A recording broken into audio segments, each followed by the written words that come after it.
Hi, and welcome to this very special Mother's Day edition of Humble and Hungry.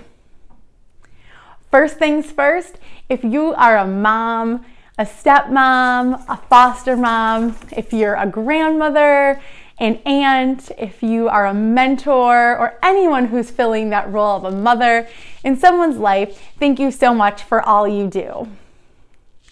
Here on Humble and Hungry, my goal is to learn small intentional things we can do to lead happier and healthier lives.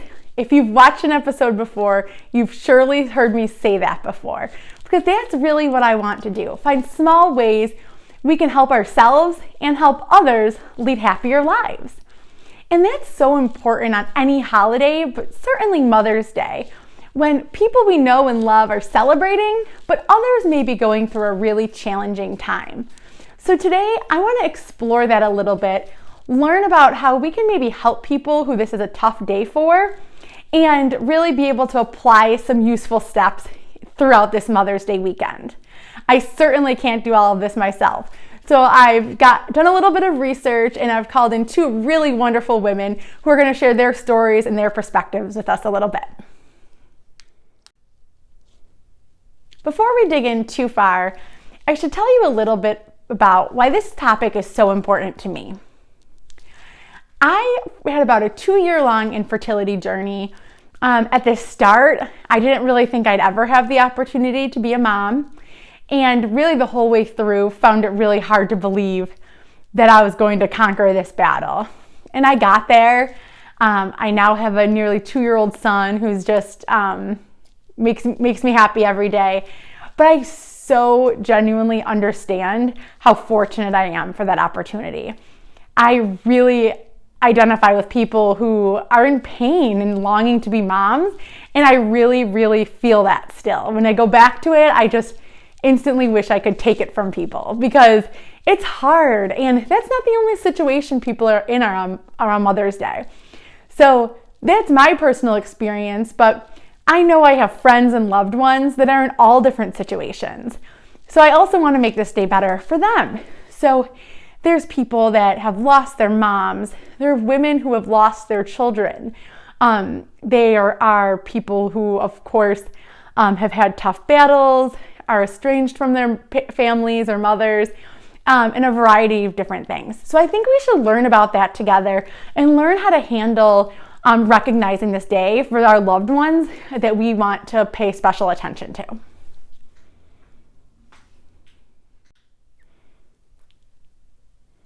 I'd like to introduce you now to two people who very graciously shared their personal stories with me so we could take an inside look at some perspectives on Mother's Day.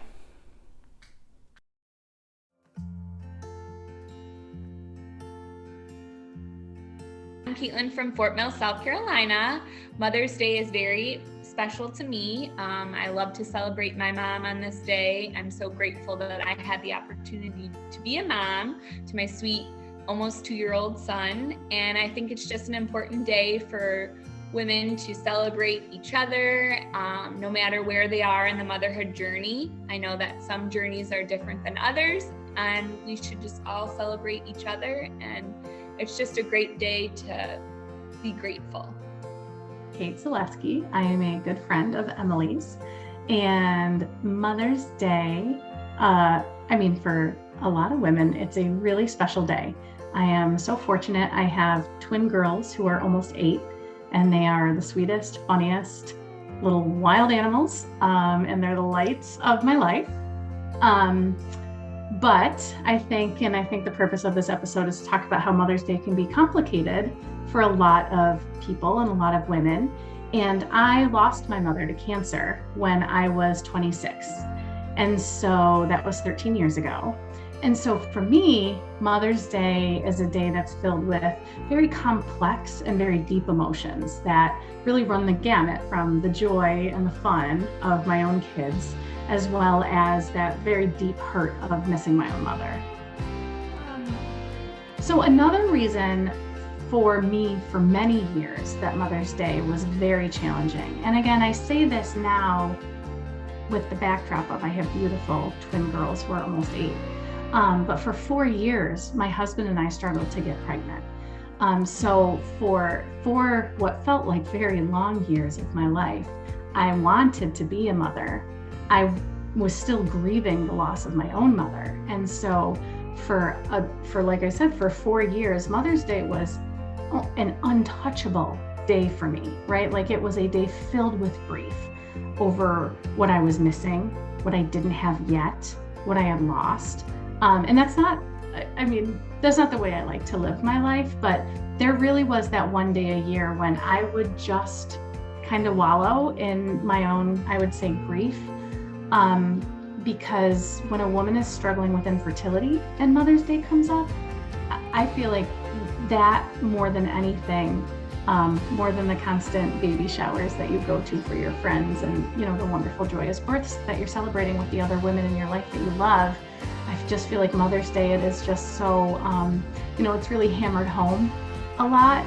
And, for a long time, even more than kind of missing my own mom, it was that constant reminder that I was not yet a mother when I so desperately wanted to be. Mother's Day can be a bit of a trigger for me. I reflect on my motherhood journey and how I've gone through some struggles. I've had 2 miscarriages, and I just think about women who are still on that journey longing to be a mom, and who have gone through having a miscarriage or who have gone through something. And I guess those feelings come back. And I just feel for those women, and I wish, that I could take that pain away, because I know how hard it is. I think my journey and my experiences can kind of help others see that, this day is not always so happy for everyone, and that people have different perspectives on this day because of what they've been through. And I think my life experiences have, I'm just more sensitive to the fact that, this day isn't so great and special for everyone, and that people are going through something and you don't know what everyone's going through. So I think it's just important to be sensitive on this day. And I really think that's the beauty of your show and your channel is, helping people to understand others' situations and maybe different ways that you can acknowledge and validate. And I can only tell you from my own experience, right? But my advice is if you are close to someone who lost their mother, acknowledge them on Mother's Day, right? Just reach out to them and say, hey, I'm thinking of you today. Hey, I know that this can be, an emotional day for you. Just wanted to let you know I'm thinking of you. What's especially special for me is when people reach out to me who knew my mom. I have a very, very dear friend, my oldest friend, who every year around Mother's Day, and her birthday is also around that same time, she always reaches out to me, and she always makes a point to say, I was thinking of your mom today, or, I love you and I loved your mother, and I just wanted to tell you a fun, funny memory of mine and Mary Jo. That was my mom, Mary Jo. So like that. So if you know someone who lost their own mother, don't ever be afraid to acknowledge that loss and validate that loss. And especially on Mother's Day, I would say that's a perfect time to reach out to someone and just say, hey, I'm thinking of you today. That's so nice. If you have a friend who is struggling with infertility on Mother's Day, that can be a very, like I said, a very challenging time for that woman and for her partner. And again, I think that the acknowledgement and the validation and just a quick note to say, hey, I love you and I'm thinking of you today. You don't even have to call out the situation. Most women will know if you're reaching out to her on Mother's Day, it's for a specific reason. And sometimes I just think that that simple outreach of, hey, I love you and I'm thinking of you, can go a really long way for the people that you love. I think on Mother's Day, if you know someone who has gone through, having a miscarriage or infertility, or who's longing to be a mom, it's important just to check in with them and let them know that you're there for them. I know, in my journey, one of the hardest things was finding people who have gone through something similar to what I have gone through. And when I found those people, it was really easy for me to open up and share my feelings, because I knew that I wasn't alone. And I think it's important, especially on Mother's Day, just to make sure that no one is feeling alone, or that, you know, you check in with someone who might not be celebrating that day because they are missing their mom, or, you know, everyone's journey is different. And I think it's important to just recognize that this day could mean something different for everyone. So I'm a firm believer in don't temper your own joy on days that are really special for you, right? And so for women who are mothers and whose mothers are still around, I would never, I guess I wouldn't really want them to kind of temper their own joy. I think it's more of just being aware that not everybody celebrates the day like you do. And I think honestly, just having that awareness can be very helpful. And maybe not make the assumption that everyone celebrates in the same way as you do. I think that's a good life lesson in general, that not everybody celebrates every day or holiday the same way. But I think maybe, again, just the acknowledgement and awareness that, it can be a difficult day for people. Some people, are struggling with issues that they may not share with you. And I think just kind of being simple and acknowledging, and if you know someone has kids and you say, "Are you celebrating Mother's Day?" Just kind of ask in a neutral way like that, and let them answer the way that they want. Thank you so much, Kaitlin and Cait, for coming on Humble and Hungry and sharing your really beautiful journeys with us. I am so appreciative to have you here. So thank you so much. And with that, we're really thinking about all of the different people impacted by Mother's Day. So I thought I would just take a minute and kind of recognize all the different people who are feeling different things on Mother's Day weekend here. Women who have lost their children, women who have suffered miscarriages, or women who are on infertility journeys. Also, really feeling big emotions this Mother's Day are men and women who have lost their mothers. People who have mothers who are sick, people who are estranged from their moms, and people who never had the opportunity to know their mom or be raised by a mother at all. Also, the biggest shout out in the world to all of the single moms out there, women doing it every day, all day, that of course deserve a very special praise on Mother's Day.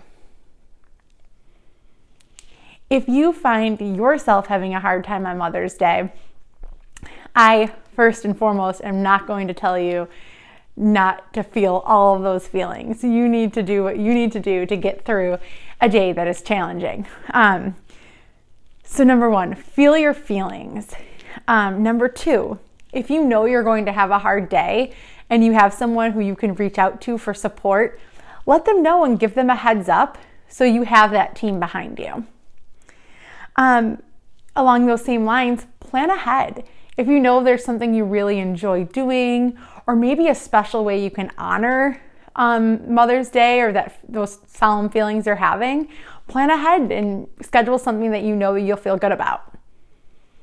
If you have a loved one you want to support on Mother's Day, I researched some good ways you can do that as well. If you know someone who's in a tough spot, reach out to them. Just let them know you're thinking of them. If you have a happy memory you can share with them, if they've maybe gone through a loss, share that memory with them and bring that moment of happiness to their day. If your loved one or friend or family member needs a distraction, help. Find something you guys can do together. Plan a little adventure for Mother's Day. Go on a hike. Do something like go to a patio and have a great meal. Or maybe have a movie-a-thon and curl up on the couch and spend the day watching movies. Whatever your loved one needs. That being said, you need to do the work a little bit. Everyone's in a unique situation. Everybody has someone who may need something different. So maybe now that we've talked about this, maybe none of these ideas really hit the nail on the head for you. So if you want to support someone, put in a little work, do a little more research, and find something that's perfect for you. There's a wealth of research out there with different ideas of how to handle these situations.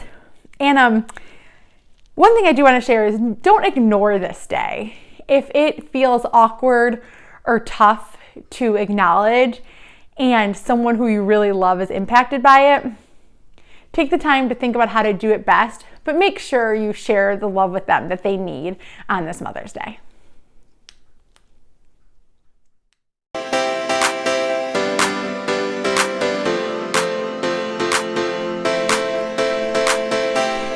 All right, it is time now for the Humble and Hungry Happy Thought.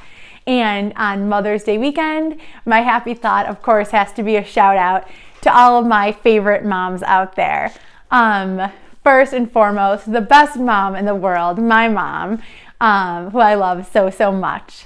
I also want to say happy Mother's Day to my wonderful mother-in-law, Jackie, to Mickey, and to the 3 best sisters and mom supporters out there I could have, to Kaitlin, Mary Ellen, and Dana, and to my mom tribe, all of my girlfriends that help me mom every day via text when I have a million questions. I couldn't do it without you. So happy Mother's Day to everyone, and I hope you found this helpful.